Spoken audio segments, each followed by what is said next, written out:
జీ5 app download చేసుకుని పూర్తి ఎపిసోడ్లని ఉచితంగా చూడండి. క్లయింట్ గా మీ దగ్గరకు వచ్చిన మనిషి దేవుడయ్యా వాళ్ళ కొడుకు సైకిల్ చేసుకోవడం కూడా నేను చూశాను. నీకు కనిపించి మీ మామయ్య గారికి కనిపించకుండా ఉండడానికి ఆ దేవుడయ్యే దేవుడో దయ్యమో కాదు కదమ్మా.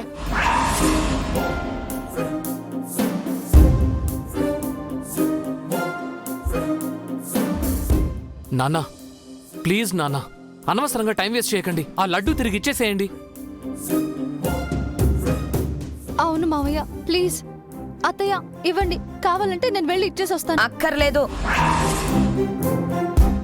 ఇది ప్రసాదం మాత్రమే, దీంట్లో ఏ ప్రమాదం లేదు.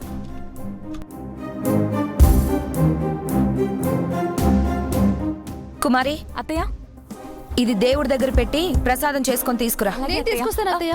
అక్కర్లేదు, తానే చేసి తీసుకొస్తుంది. తీసుకొస్తాను, ఇవ్వండి అత్తయ్య. నా మాట వద్దని చెప్తున్నాను కదా. నా మాట వినండి అత్తయ్య. దివ్య, చెప్పేది విను. ఇలా ఇచ్చేయండి అత్తయ్య, ప్లీజ్ అత్తయ్య. ఇవ్వనని చెప్తున్నాను, విను.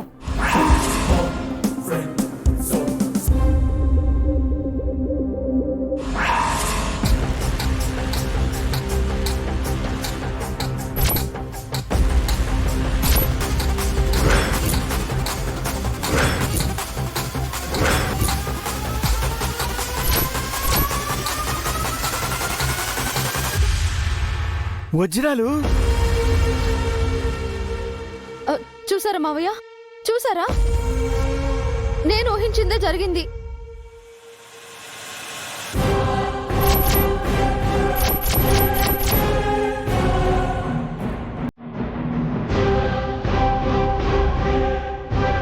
ఆగండి.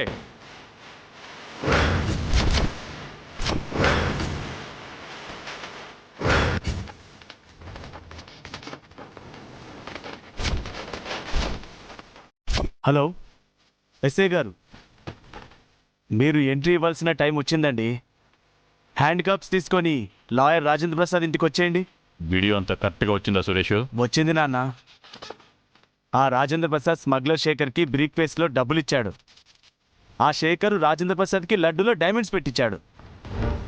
వాళ్ళిద్దరి మధ్య ఈ ఎక్స్చేంజ్ జరిగింది నాన్న. సూపర్.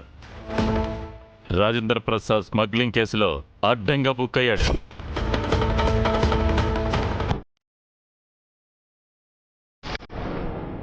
ఎవరు దాన్ని ముట్టుకోవద్దు. కానిస్టేబుల్స్ కనెక్ట్ చేయండి. Okay sir.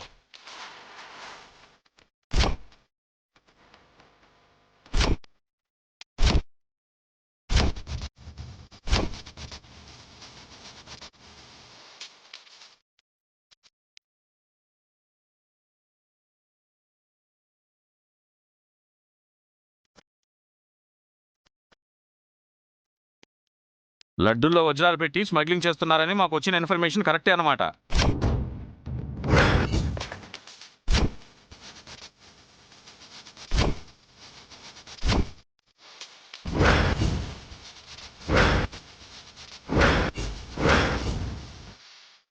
స్మగ్లింగా? మీరు పెద్ద మనిషి, గౌరవప్రదమైన లాయరు, న్యాయాన్ని కాపాడేవారని అపోహపడ్డాను.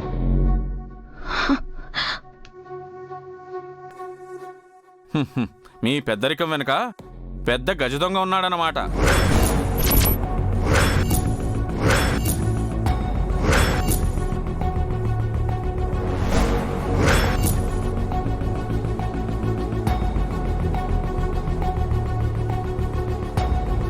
ఏం మాట్లాడుతున్నారు ఎస్ఐ గారు?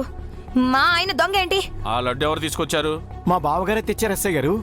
అయితే ఈయనే స్మగ్లర్.